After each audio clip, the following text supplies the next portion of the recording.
Olá, dando sequência aqui na nossa série de vídeos curtinhos sobre direito civil, tirando dúvidas iniciais, dúvidas mais básicas, hoje nós vamos falar sobre a cláusula penal. Pois bem, a cláusula penal tem o seu regime jurídico incluído dentro do título pertinente ao inadimplemento das obrigações. O seu regime jurídico está estipulado entre os artigos 408 e 416 do Código Civil. O que a gente poderia falar da cláusula penal? O que é a cláusula penal?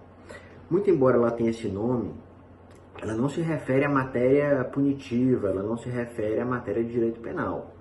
É uma matéria estritamente de direito civil e ela tem por objetivo fazer uma pré-quantificação dos danos decorrentes do inadimplemento de uma obrigação em uma determinada relação negocial.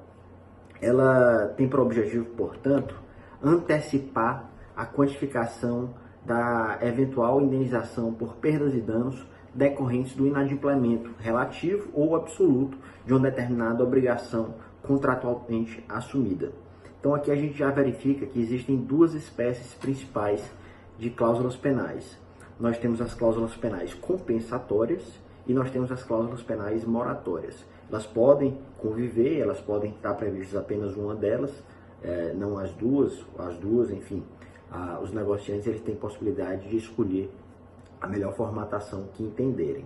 Elas também se destinam ao inadimplemento da totalidade das obrigações assumidas em um determinado contrato, ou também, se os contratantes assim preferirem, elas podem se referir apenas a algumas determinadas cláusulas, apenas a algumas determinadas obrigações contratualmente assumidas. Pois bem, temos a cláusula penal compensatória e a cláusula penal moratória.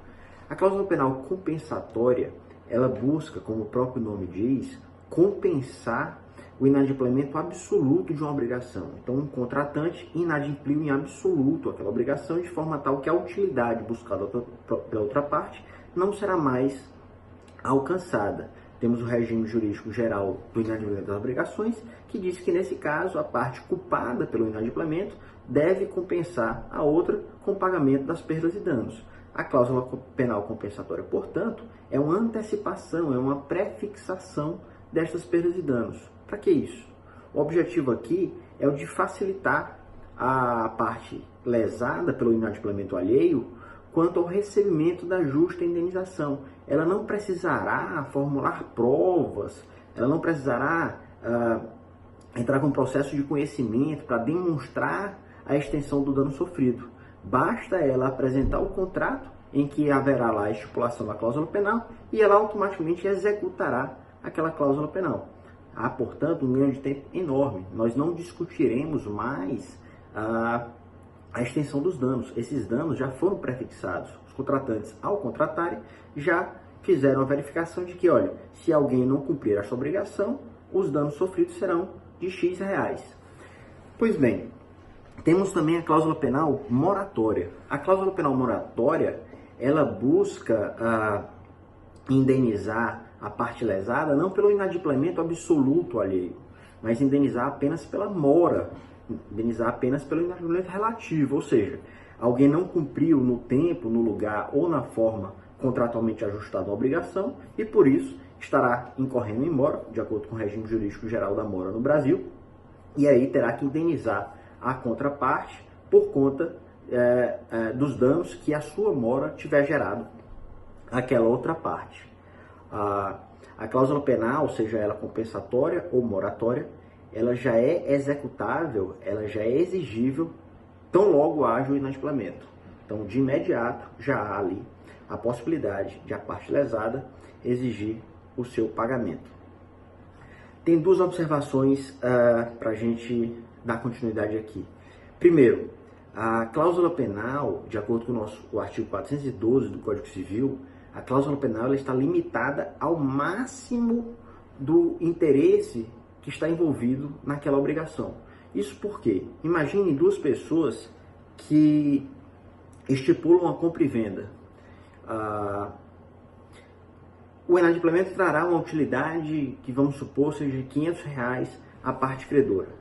O que o 412 do Código Civil está dizendo é que a cláusula penal compensatória, neste caso, neste nosso exemplo, ela deverá ser de no máximo R$500. Por que isso? Se não fosse assim, seria muito mais vantajoso a parte credora, digamos, torcer para que a parte devedora não cumprisse sua obrigação. Porque se ela não cumprisse, por hipótese, seria possível exigir uma cláusula penal que tivesse sido estipulada em R$ 2.000. Ou seja, se a parte devedora cumprir, eu teria um ganho avaliado em R$ 500. Se a parte devedora não cumprir, eu teria um ganho avaliado em R$ 2.000.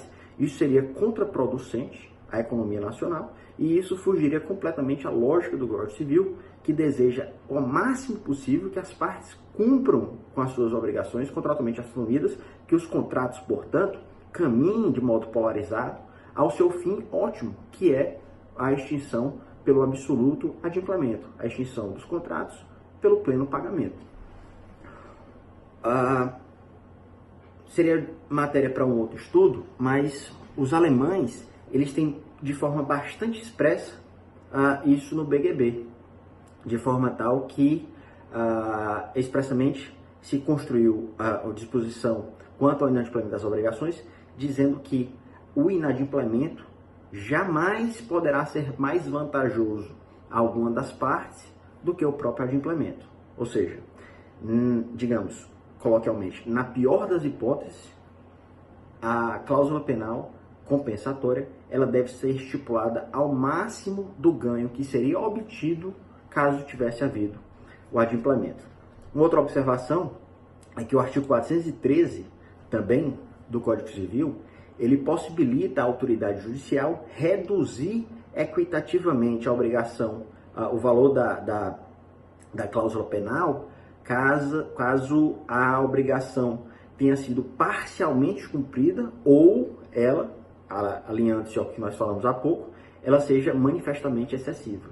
Isso, seguindo a mesma lógica, com a mesma linha de pensamento, tem o propósito de fazer com que não seja gerada uma situação mais desvantajosa ao devedor ou mais vantajosa ao credor com o inadimplemento do que com o próprio adimplemento. Ou seja, se alguém deve uma prestação avaliada em R$ 1.000 e esta pessoa cumpriu, digamos, metade da obrigação, esta cláusula penal que poderia inicialmente ser arbitrada em R$ 1.000, a cláusula penal compensatória, inicialmente em R$ 1.000, ela deverá ser reduzida equitativamente, com base no 413 do Código Civil, para que ela compense tão somente a parcela inadimplida.